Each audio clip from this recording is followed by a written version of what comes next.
ادھر وہ شکاری اٹھ گیا، سرکار کا چہرہ دیکھا اور شکار غائب تھا۔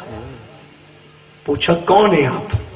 سرکار نے میں محمد ابن عبداللہ ہوں، میرا شکار کہاں ہے؟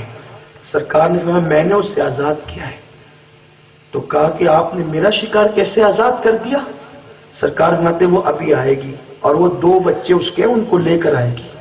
اب یہ بات شکاری کے لیے بڑی حیرت انگیز تھی کہ ساری زندگی وہ شکار کے اندر گزار دی اس نے، لیکن کبھی ہرن نے اس سے بات نہیں کی، اس لیے کہ جانور بھی بات کرنے والوں کے ساتھ بات کرتے، ہر ایک ایسا نہیں ہوتا جس کو منہ لگایا جائے، ہر ایک ایسا نہیں ہوتا جس کے منہ لگا جائے یا منہ لگایا جائے، بات ارے جو جس کی بات سمجھتا ہے بات تو اسی سے کی جاتی ہے۔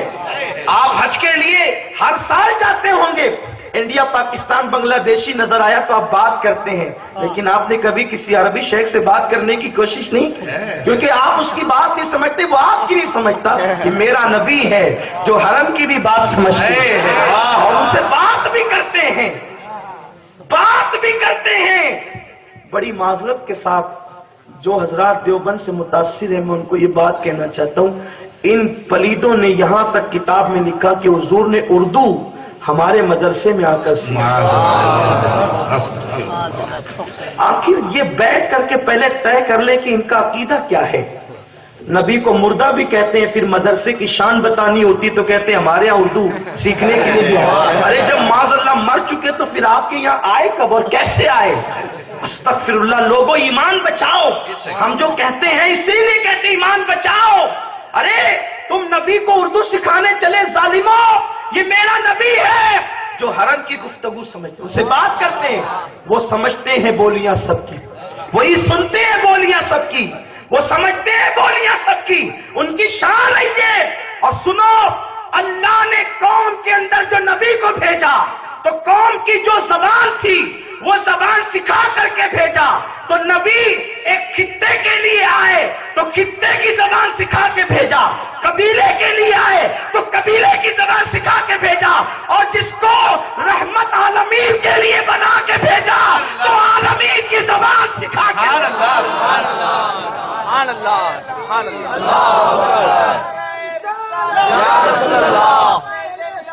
زندہ باد۔ آپ نے نبی کو پہچانا ہی نہیں، پہچان لیتے تو شاید ایسی بات نہ کرتے۔ امتی 27 زبان ایک ملک میں بولے اور نبی کو عربی کے سوا آئے ہی نہیں۔ ارے یہ اگر زبان کا عنوان ہوتا تو عرض کرتا میرے نبی نے ہندوستان والوں سے سنسکرت زبان میں بھی گفتگو کی ہے۔ ہمارے بزرگوں کی کتابیں لکھی ہوئی ہے، حضور نے سنسکرت زبان میں بھی گفتگو کی ہے ہندوستان والوں سے، اور صرف وہی گفتگو نہیں کی ہے، جہاں زبان کی بات آئی تو ایک صحابی بیان کرتے ہیں ہم نے دیکھا کہ ایک سانپ آیا، ہم اٹھ کر کے کھڑے ہو گئے، سانپ آیا، لیکن حضور علیہ السلام نہیں کھڑے ہوئے۔ یہی تو بات ہے، آپ کہیں گے یار کیا آپ نے یہ ان کے بارے میں بولنا شروع کیا؟ میں کہتا ہوں دن کا اجالا بیان کرتے کرتے تھوڑی رات کی تاریکی بھی کبھی کبھی بول دیتا ہوں۔ مولوی کہتا ہے نبی ہماری طرح، کہتا ہوں سانپ دیکھے نا تو صاحب پھر آپ کی عقل ٹھکانے آ جائے، پورے مدرسے میں ناچتے پھرو گے، لیکن یہ میرا نبی ہے، سانپ آیا ہے، قربان جائے سانپ آیا ہے۔ صحابہ کھڑے ہو گئے، ڈرے نا صحابہ ڈرے، حضور نہیں ڈرے۔ اچھا سانپ آیا تو آپ کو کبھی پتا چلتا ہے کہ یہ سانپ کون صاحب ہے، کہاں سے ہے؟ کچھ نہیں، حضور بیٹھے رہے، وہ سانپ اپنی فطرت کے مطابق کیوں کھڑا ہوا، حضور نے اس کی طرف اپنے کان کیے، اس نے کان میں کچھ کہا،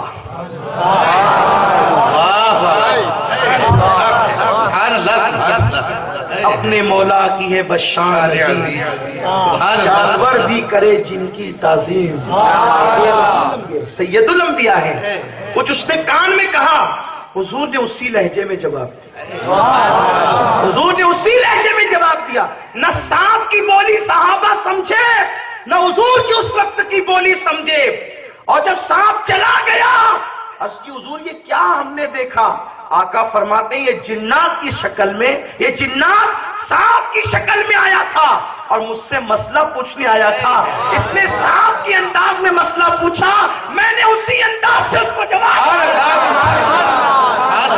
یہ اپنا نبی ہے, یہ اپنے نبی کی شان ہے. ہم الحمدللہ جتنا شکر کرے کم ہے. اللہ نے ہمیں کیسا نبی عطا فرمایا, ہر نبی شان والا ہے لیکن اپنے نبی کی شان ہی جدا ہے. بریلی کا تاجدار اسی لیے تو مچل مچل کے کہتا ہے سب سے اولا وہ آلہ ہمارا نبی, سب سے بالا وہ آلہ ہمارا نبی, اپنے مولا کا پیارا ہمارا نبی, دونوں عالم کا دولہ ہمارا نبی. کچھ گئی جس کے آگے سبھی مشعلیں شمع وہ لے کر آیا ہمارا نبی. جس نے ٹکڑے کیے ہیں کمر کے وہ ہے نور وحدت کا ٹکڑا ہمارا نبی. کون دیتا ہے دینے کو منہ چاہیے, دینے والا ہے سچا ہمارا نبی. اور سارے اچھوں میں اچھا سمجھیے جسے ہے اس اچھے سے اچھا ہمارا, ہے اس اچھے سے اچھا ہمارا اپنا نبی ہے. تو شکاری نے کہا کہ میرا شکار آپ نے بھگا دیا اور آپ کہتے وہ ابھی آئے گی اور 2 بچوں کو لے کر آئے گی, یہ تو اور حیرت انگیز بات ہے. جانور بھاگ جاتے تو آیا نہیں کرتے. سرکار فرماتے اس نے مجھ سے وعدہ کیا, اس نے مجھ سے وعدہ کیا وہ آئے گی. اللہ اکبر.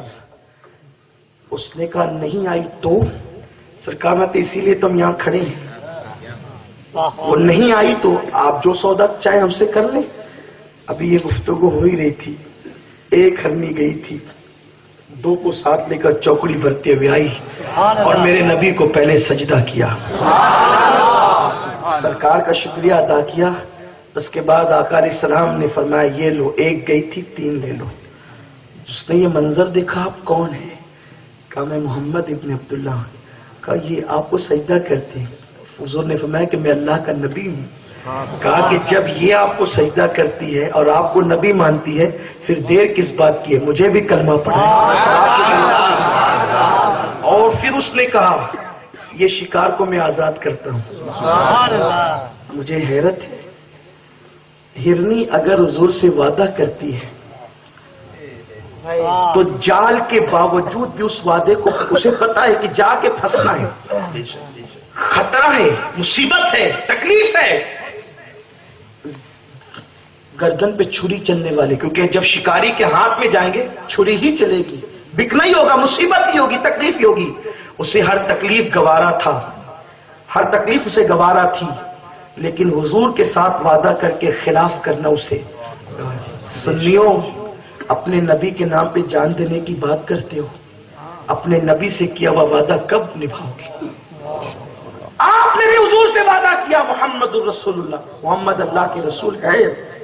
جب آپ نے یہ کلمہ پڑھا تو وعدہ کیا اپنی طبیعت سے نہیں سوؤں گا, رسول مانا نا, آپ کی مرضی سے سوؤں گا, اٹھوں گا آپ کی مرضی سے, کھاؤں گا وہی جو آپ نے حلال کیا, وہ نہیں کھاؤں گا جو آپ نے حرام کیا, بولوں گا ویسے ہی جو آپ نے حلال کیا, وہ الفاظ نہیں بولوں گا جو آپ نے حرام کیا.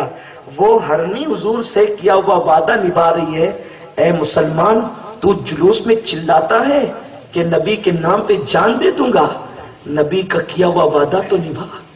تو نے اپنے چہرے سے داڑیاں مڈا مڈا کر گٹروں میں پھینکی, تو نے سود کے کاروبار کھولے, تو نے شراب کے اڈوں کو آباد کیا, تیرے گھر میں رات کے 3 بجے تک کے فلمیں ٹی وی چلتا رہتا ہے, تیرے ہاتھ میں موبائل اور تو زنا کے مناظر دیکھتا ہے. لیکن سن لو, اگر جانور بھی حضور سے کیا ہوا وعدہ نبھانے کے لیے مصیبت مول لیتا ہے, میرے اللہ کو گوارا نہیں کہ جو میرے حبیب کا وفادار ہو جائے پھر وہ مصیبت میں گرفتار ہو جائے. ہرنی تو مصیبت میں پھنسنے آئی تھی کہ وعدہ جو حضور سے کیا ہے, لیکن حضور کا وعدہ وفا کرنے کی برکت سے اللہ نے اسے پھنسنے نہیں دیا بلکہ اس کے لیے آزادی کے اسباب پیدا کر دی. اور ایک بات آپ کو بتاؤں, مفتی احمد یار خان نعیمی علیہ رحمہ لکھتے ہیں کہ حضرت بایزید بستامی کا دور تھا. کون بایزید؟ یہ غوث پاک سے بھی پہلے کے بزرگوں میں, سید الطائفہ جنید بغدادی سے بھی پہلے کے بزرگوں میں, جن کا ذکر بڑی عقیدت کے ساتھ حضرت داتا علی حجوری رحمت اللہ تعالی علیہ نے کشف المحجوب شریف میں کیا. جنید بغدادی کہتے ہیں سلطان العارفین بایزید, اور وہ مرتبہ ولیوں میں ان کو ہے جو فرشتوں میں جناب جبریل کو ہے. حضرت بایزید بسطامی حضور کے مدینہ منورہ میں حاضری کے لیے حاضر تھے، سرکار کی بارگاہ میں زیارت کے لیے آئے تھے، حاضری کے لیے. اب بایزید بسطامی کیسے جاتے تھے حضور کی بارگاہ میں، یہ بھی ایک الگ سا عنوان ہے. جاتے تھے تو سانس روک کر کھڑے رہتے تھے، جتنی دیر سانس رک سکتی تھی اتنی دیر آقا کے قدموں میں کھڑے رہتے، جیسے سانس نکلنے والی ہوتی ٹوٹنے والی ہوتی نکل جاتے. کہتے تھے کہ حضور کی بارگاہ میں سانس لینے کو میں بے ادبی سمجھتا ہوں. یہ ہے ادب والے، یہ ہے حضور کی عظمت کو پہچاننے والے. بایزید بسطامی آقائے کریم صلی اللہ علیہ وسلم کی بارگاہ میں حاضر تھے تو کیا دیکھا؟ ایک ہرنی ہے جو حضور کی چوکھٹ سے پچھلے پیر پلٹ رہی ہے. ایک ہرنی ہے جو حضور کی چوکھٹ پر پچھلے پیر پلٹ رہی ہے، یعنی پیٹ کر کے نہیں، چہرہ حضور کے روضے کی طرف ہے. اور وہ جیسے ہم پلٹتے پچھلے پیر، مزارات پہ جاتے ہیں تو لوگ اس کا بھی مذاق اڑاتے ہیں. میں کہتا ہوں سنیوں کا کوئی مذاق اڑائے تو سنیوں کو برا نہیں ماننا چاہیے، کیونکہ مذاق دیوانوں ہی کا اڑایا جاتا ہے. اور ہم جو دیوانگی کی بات کرتے ہیں تو مذاق تو اڑایا جائے گا. اور حضور کا فرمان ہے لا یؤمن احدکم حتی اکون یقال انہ مجنون. آقا فرماتے اس وقت تک تم کامل مومن نہیں ہو سکتے جب تک تمہارا عشق رسول دیکھ کر لوگ تمہیں پاگل ہونے کا تانا نہ دے. عشق وہ ہے جو دیوانگی کی طرف لے جاتا ہے. تو بایزید بسطامی فرماتے ہیں کہ وہ پچھلے پیر پلٹ رہی تھی. میں نے پوچھا اے ہرنی تجھے یہ شعور کہاں سے آ گیا کہ تو حضور علیہ السلام کے روزے کو پیٹ نہیں کرتی؟ تو بایزید بسطامی کہتے اس نے مجھے جواب دیا کہ آپ کو وہ حدیث یاد ہے کہ جنگل میں ایک ہرنی جال میں پھنس گئی تھی اور اس نے مدد کے لیے حضور کو پکارا تھا، حضور نے اس کو آزاد کیا تھا، وہ دونوں بچے لے کر آئی تھی اور شکاری نے کلمہ پڑھا تھا. بایزید کہتے ہیں ہاں یہ روایت مجھے پتا ہے. تو وہ کہتی ہے اسی کی نسل سے میں ہوں، اس لیے کہ جب وہ ہرنی مرنے لگی تو اس نے اپنی اولاد کو کہا تھا جب تک حیات رہنا حضور کی بارگاہ میں حاضری دیتے وہ مرے تو انہوں نے کہا ارے ہرنی پر ایک احسان نبی کرتے ہیں تو وہ ہرنی پوری نسل کو وفاداری کی وصیت کرتی ہے، اور تم پر میرے آقا کی عنایت نہ سہی نجدیوں کلمہ پڑھانے کا بھی احسان کیا. ارے جانور پر احسان کیا تو وہ پوری نسل کو وفاداری کی وصیت کر گئی. اور اللہ اکبر، ہم پر کتنے احسان، جو ملا تم سے ملا، تم پہ کروڑوں درود اور تم نبی کے وفادار نہ ہوئے، آقا سے وفاداری نہ کی. اللہ اکبر. تو بات بہت طویل ہوتی جا رہی ہے، اب گفتگو سمیٹتے ہوئے عرض کروں. جانوروں نے مانگا، فرشتوں نے مانگا. جبریل کہتے ہیں حضور جب آپ کی امت جائے پل صراط پر سے گزرے مجھے پر بچھانے کی اجازت، مجھے پر بچھانے کی اجازت. اسی لیے اعلیٰ حضرت نے یہ حدیث پڑھی نا تو کہتے ہیں اہل صراط روح امی کو خبر کریں، جاتی ہے امت نبوی فرش پر کریں. تصور کیا محشر کا. اور کہا کہ اے پل صراط والے فرشتوں جاؤ حضرت جبریل کو اطلاع کرو کہ نبی کی امت پل صراط سے گزر رہی ہے، اس لیے آ کے پر بچھا دے. لیکن پھر غیرت عشق نے جھنجھوڑا احمد رضا اوروں سے مانگتا وہ ہے جس کے داتا کے یہاں کچھ کمی ہوتی ہے. ارے جب جبریل تیرے آقا سے مانگتا ہے تو جبریل کی مدد کیوں لیتا ہے؟ حالانکہ جبریل کی مدد دینا کوئی عیب کی بات نہیں ہے، لیکن عشق کی غیرت کچھ ہوتی ہے نا عشق کی. جیسے کہ حضرت ابراہیم علیہ السلام کی غیرت توحید، جناب جبریل نے کہا کوئی حاجت ہو تو کہے تو کہا تجھ سے نہیں ہے، یہی تو کہا تھا تجھ سے نہیں ہے. حالانکہ قرآن کی نص ہے کہ جبریل مومنوں کے مددگار ہے. مددگار ہونا اور بات ہے اور مدد مانگنا اور بات ہے. تو تجھ سے نہیں کہا جس سے اسی سے کہہ دیں. تو کہتے ہیں اس سے جو کہنا ہے تو پھر تیرے ذریعے کیوں، اسے پتہ ہے میری حاجت کیا ہے. غیرت عشق کی بات ہے. تو پہلے تو یوں کہہ دیا اہل صراط روح امی کو خبر کر، جاؤ اطلاع کر تو جبریل کو امت جا رہی ہے آ کے پر بچھا لیں. نہیں فوراً عشق کو جھنجھوڑتا ہے تو پھر انداز بدلتے کہتے ہیں پل سے اتارو راہ گزر کو خبر نہ ہو۔ یا رسول اللہ جبریل پر بچھائیں تو پر کو خبر نہ ہو۔ اب جبریل سے نہیں یا رسول اللہ، اب آپ کو تو پل سے آپ اتاریں گے ہمیں، اور جب آپ اتاریں گے تو اس شان سے کہ جبریل سے کے پر سے گزرنے والا بھی گزرے گا، لیکن اتنی لمبی مسافت ہے، لیکن حضور جب آپ ہاتھ پکڑ کر گزار رہے ہوں گے تو نہ گزرنے والے کو خبر ہوگی نہ پرے جبریل کو خبر ہوگی۔ پل سے اتارو راہ گزر کو خبر نہ ہو، جبریل پر بچھائیں۔ تو فرشتے بھی مانتے ہیں، جانور بھی مانتے ہیں، انسان بھی مانتے ہیں۔ جب تک حضور ظاہری زندگی میں رہے تب تک مانگا، حضور کا وصال ہوا تب بھی مانگا۔ بعد وصال بھی صحابہ مانتے تھے، صحابہ بعد وصال بھی مانتے تھے۔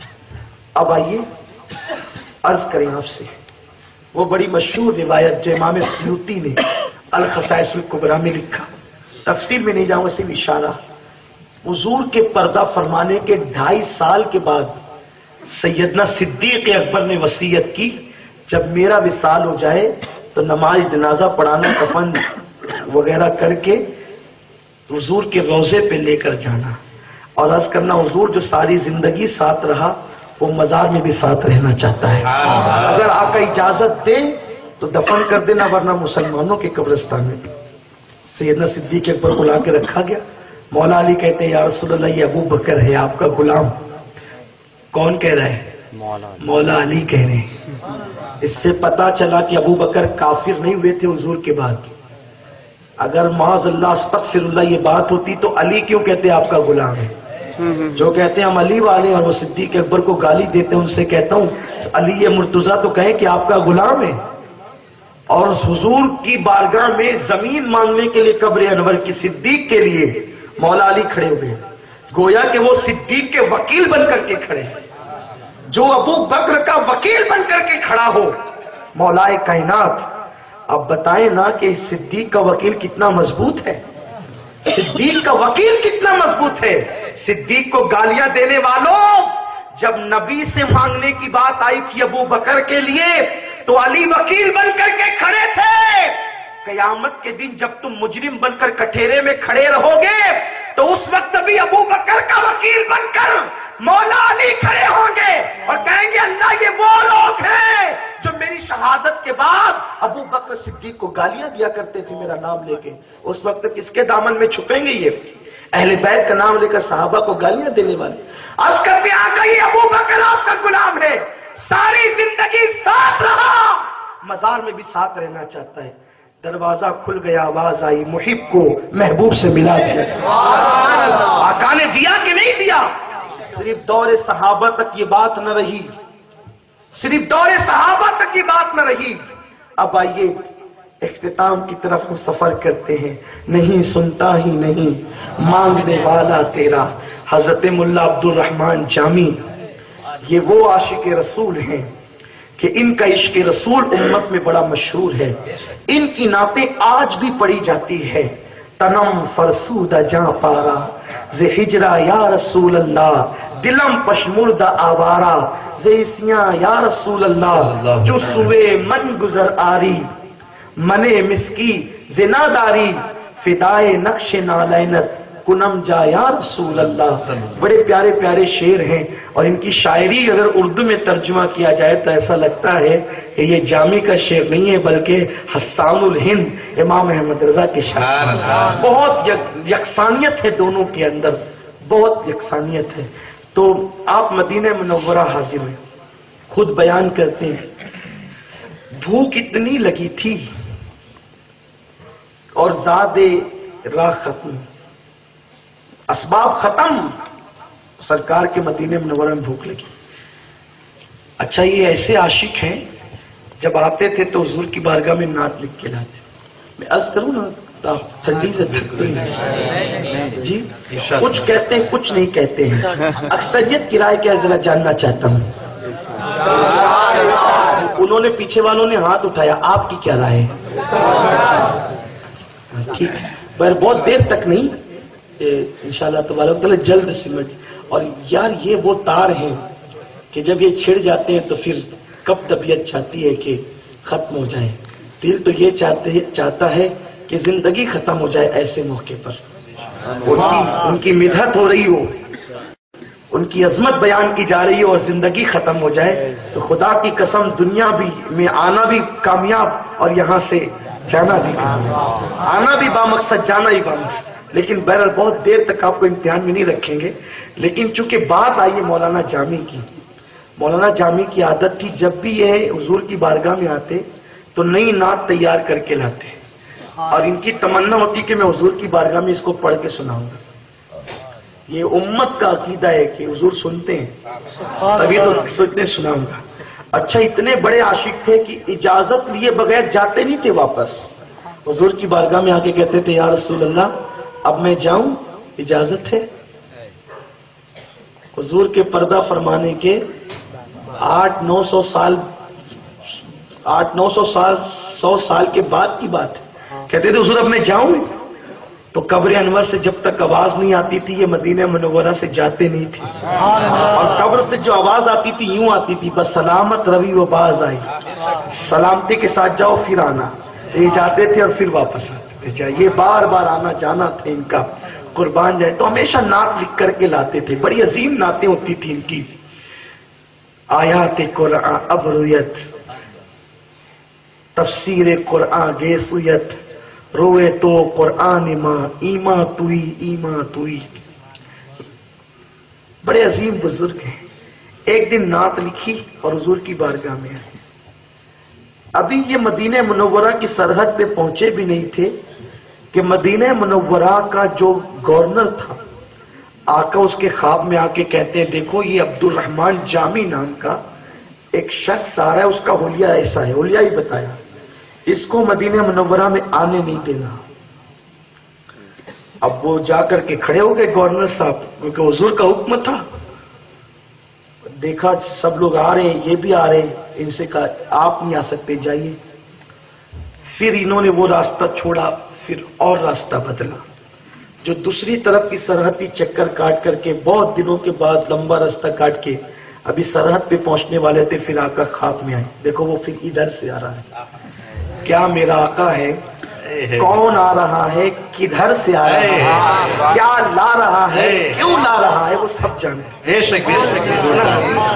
اپنے نبی کی شان ہے، اپنے نبی کی شان ہے۔ نبی مر جائے تو پھر دین کب زندہ رہے گا، نبی مر جائے تو دین کب زندہ رہے گا۔ نبی بنیاد ہے دین کی، نبی سرمایہ ہے دین کا۔ ومصطفیٰ برساں خیشرا کے دی ہما اوست، اگر بؤن رسی دی تمام بولہ بیست۔ دین تو مصطفیٰ جان رحمت ہے اور ان کی ادائیں عبادت ہے۔ اللہ اکبر۔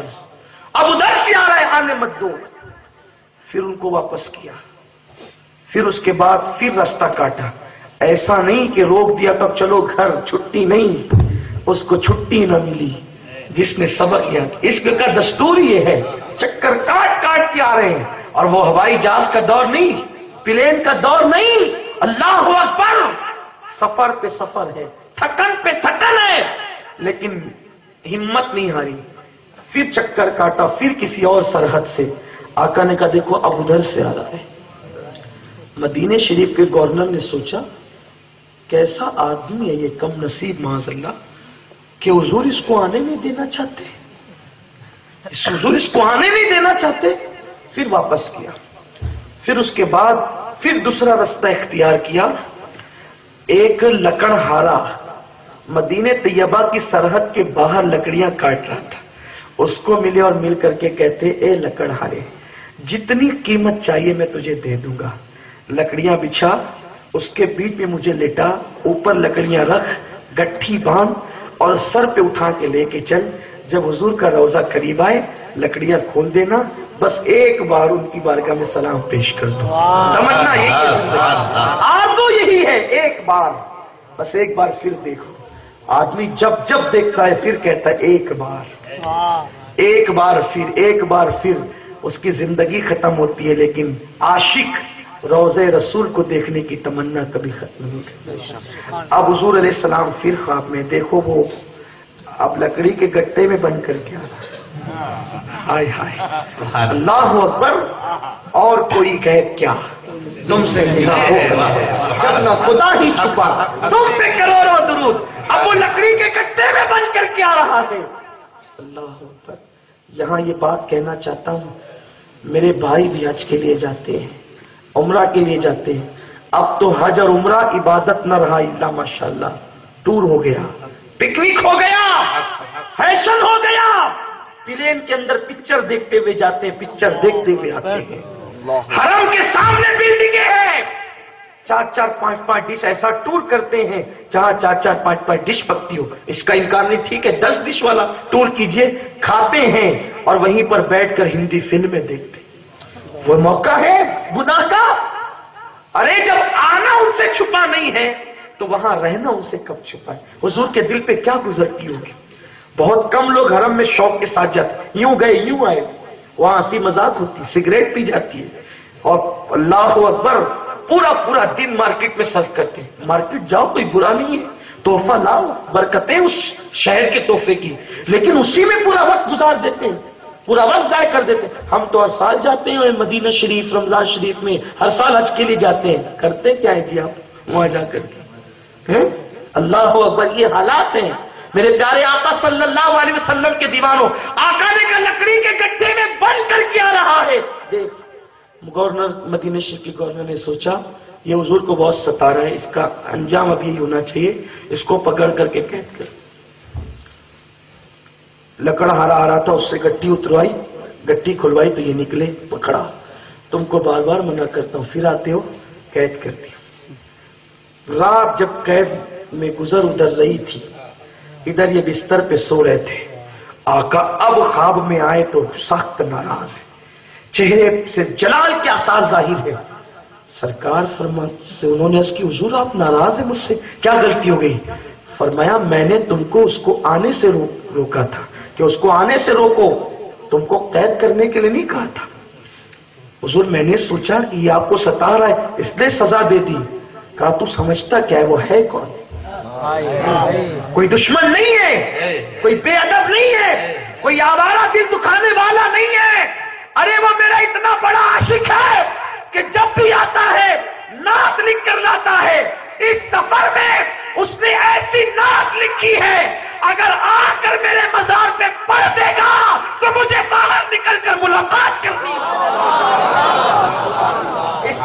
اس لیے اس کو آنے نہیں دیتا. یہ ہے مولانا عبد الرحمان جامی. تو بھوک لگی ہے، پریشان ہے. یقین ہوتا ہے نا، مانگنے کے لیے یقین چاہیے، مانگنے کے لیے یقین چاہیے.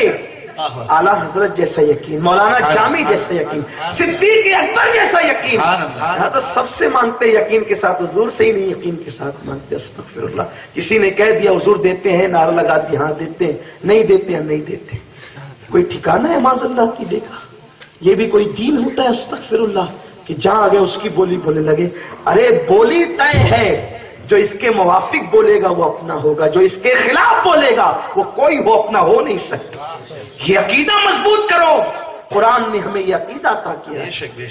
تو روضہ رسول پہ یا رسول اللہ آپ کا شہر، اب کسی سے مانگوں؟ بھوک لگی ہے مجھے، روٹی کھلائیے.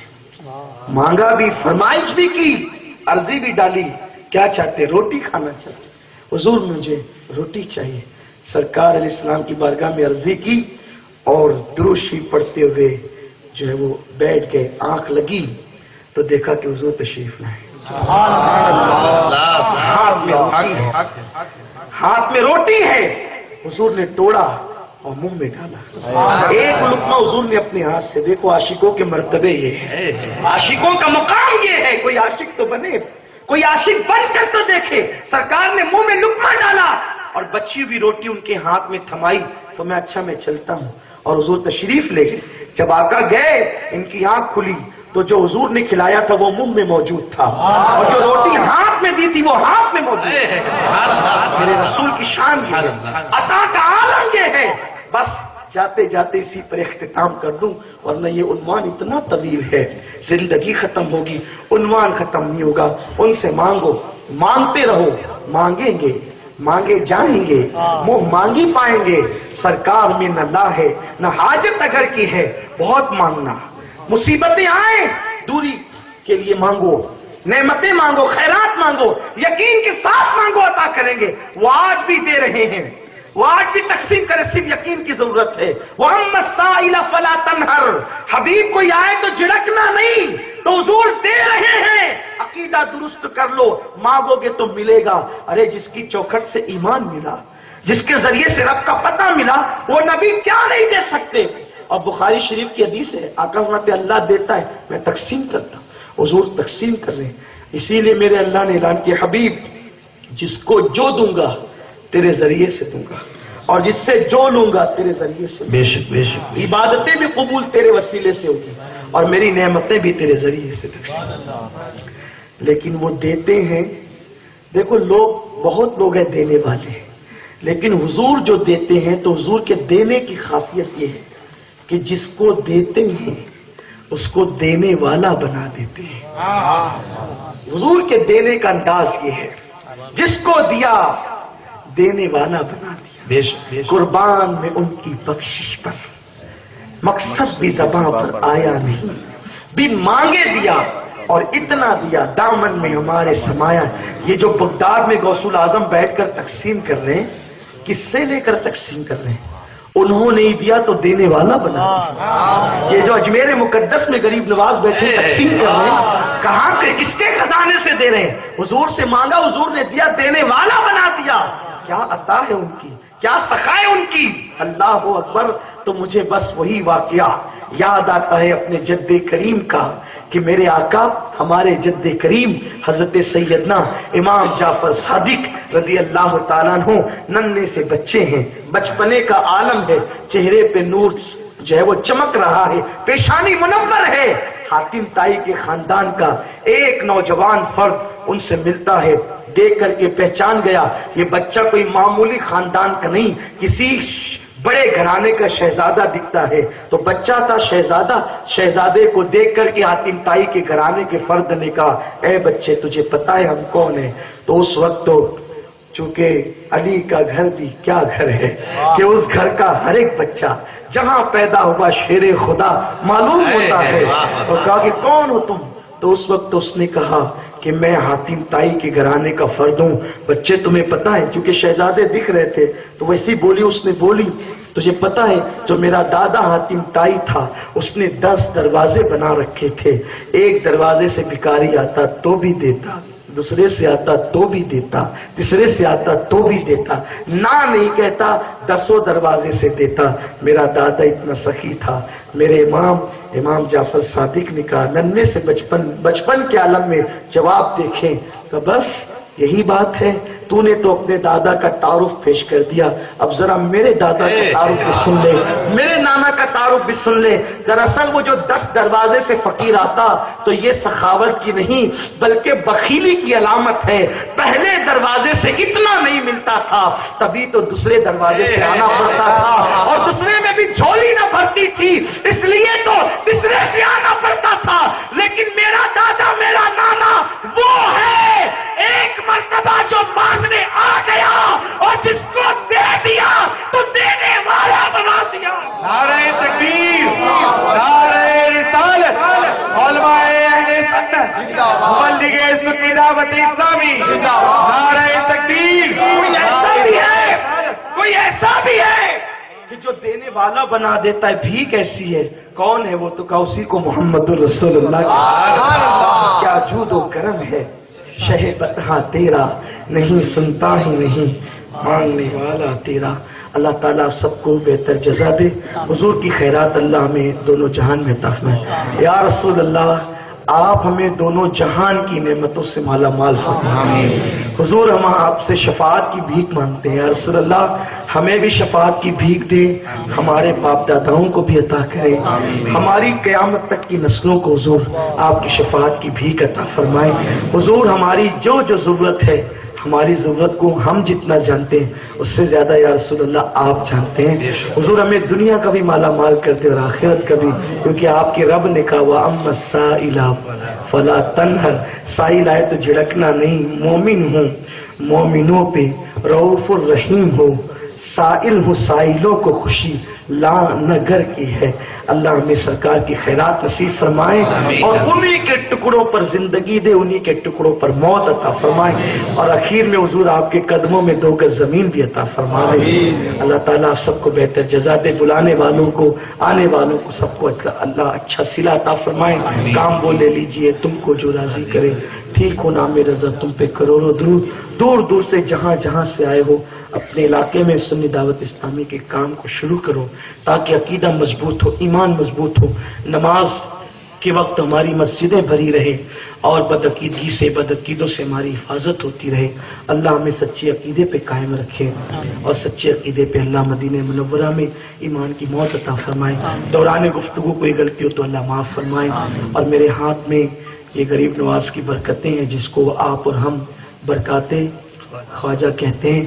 یہ خواجہ غریب نواز کی برکتیں ہر مہینے جو ہے وہ دیادرہ سے نکل کر پورے ہندوستان میں پہنچتی ہے، اور ہندوستانی بلکہ میرے خیال شاید ہندوستان کے باہر بھی پہنچتی ہے۔ تو یہ میرے خواجہ کی برکتیں ہیں۔ آپ حضرات اس برکات خواجہ میں غریب نواز جو دین لے کر آئے تھے ہندوستان، وہ برکتیں آپ اس میں پائیں گے۔ اس میں مسائل، فضائل اور بالخصوص سلگتے ہوئے عناوین پر اداریہ جو بڑا شور آفاق ہوتا ہے اور شور آفاق کے ساتھ بے باک بھی ہوتا ہے۔ تو آپ سے میری گزارش ہے گھر بیٹھے علم دین حاصل کرنے کے لیے آپ برکات خواجہ کے ممبر بنے۔ کتنا ہوتا ہے سالانہ ممبر فیس جو ہے وہ 180، بس اتنا نہیں ہے، 180 بہت کم ہے، کیونکہ حضور کی تعلیمات ایک طرف ہے اور ایک طرف چند سکے ہیں۔ حیثیت کیا ان چند سکوں کی؟ 180 روپے۔ تو اگر آپ اس کے ممبر بنتے ہیں، یہ کوئی سودے بازی نہیں کر رہا ہوں، آخرت، اپنی آخرت سدھارنے کے لیے کہہ رہا ہوں، اگر آپ اس کے ممبر بن جاتے ہیں اور یہ ہر مہینہ آپ کے گھر آتا ہے تو گویا کہ مہینے بھر آپ کے گھر پہ ایک عالم بیٹھا رہے گا اور آپ کے گھر والے اس کو پڑھیں گے تو انشاءاللہ دینی معلومات بھی ہوگی اور عقیدہ بھی محفوظ رہے گا۔ تو میرا مشورہ ہے کہ آپ اس کے سالانہ ممبرشپ اس کی حاصل کریں اور اس کے ممبر بنیں۔ میں امید کرتا ہوں کہ آپ سب اس کو عام کریں گے، دوستوں کو ہی مشورہ دیں کہ لوگ اس کے ممبر بنیں تاکہ لوگوں تک سچا عقیدہ اور عمل کا جذبہ پہنچے۔ وما علینا الا البلاغ۔ السلام علیکم ورحمۃ اللہ وبرکاتہ۔